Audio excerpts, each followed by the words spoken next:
Reports today also that players may use this Origin camp and the ongoing Origin camps over the next 6 weeks to plot the downfall of current ARLC chair Peter V'landys. It won't be.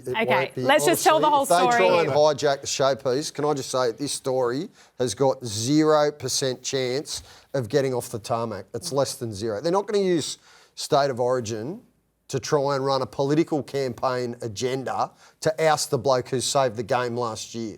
I've never heard anything more BS. I guess that's the most extreme, angle out of this story. But that won't happen. I'm with you. That won't happen, surely, but we're here... Coaches, Freddie... Coaches won't let No, but clearly... Okay, all right, guys, we're in camp now. There must be some merit in the fact that the RLPA have been making as much noise as possible about the crackdown, the rule changes. Lara, with respect to the RLPA, they're somewhat of a toothless tiger.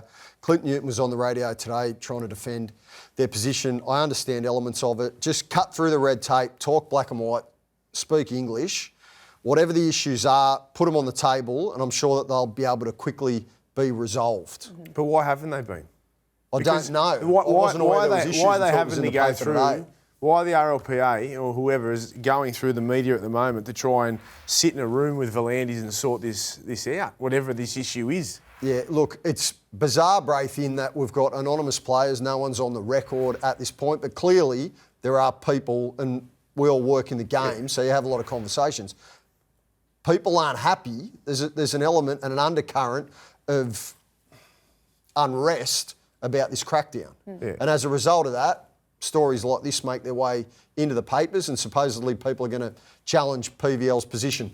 Clint Newton denied that on radio tonight. He said, no, that isn't. I said, is it correct that players want him removed as the Australian Rugby League Commission chairman? He said no. And as for the suggestion that they would use, I don't know where that idea about the Origin camp came from, Lara, but I can guarantee you it's absolutely... Yeah, that won't happen. So, but cut around all of that stuff. The players, if they're not happy that they're not being consulted in all the changes, that's really the message that should be coming out of I this, agree, right? and that's what the Rugby League Players Association are. I mean, the players pay them, they're their voice. So I understand that.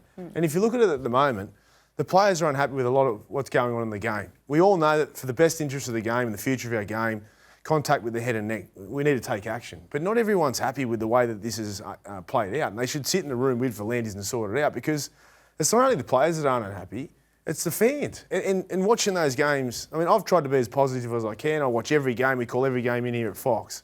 Watching some of those decisions this afternoon, absolute joke. Yeah. And you just think this just cannot go on. We're heading into Origin. You can't, and the players are probably thinking the same thing.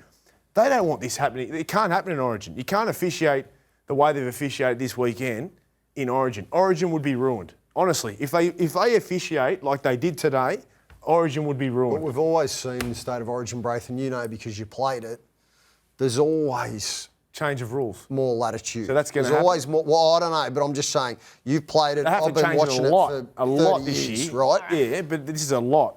They've changed it a little bit in the past. They'd have to change it a lot.